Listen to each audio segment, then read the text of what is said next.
ఏ జాతి వారైనా సరే భక్తులందరూ సమానంగా గుడిలో దేవుని దర్శనం చేసుకోవాలి. అది అందరి హక్కు. ఏ జాతి వివక్ష లేకుండా అందరికీ సమానంగా గుడిలోకి దర్శనానికి అనుమతించినప్పుడు అందరితో పాటే నేనూ వస్తాను. మీ దురాచారాలతో భక్తిని చంపేస్తున్నారు. మీరు ఎప్పుడైతే భక్తుల నుండి దేవుడిని దూరం చేస్తారో అప్పుడు హీనమైనను వారిని ఆదుకునే వేరే మతానికి ఆకర్షితులవుతారు.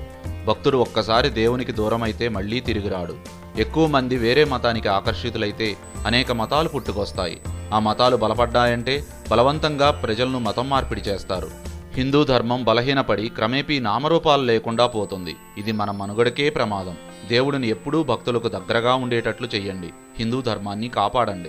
స్వామి, మా అజ్ఞానాన్ని క్షమించండి. ఇప్పటి నుండి భక్తులందరికీ జాతి భేదం లేకుండా ఆలయంలోకి అనుమతిస్తాం. ఓం నమో నారాయణాయ. ఓం నమో నారాయణాయ. ఓం నమో నారాయణాయ.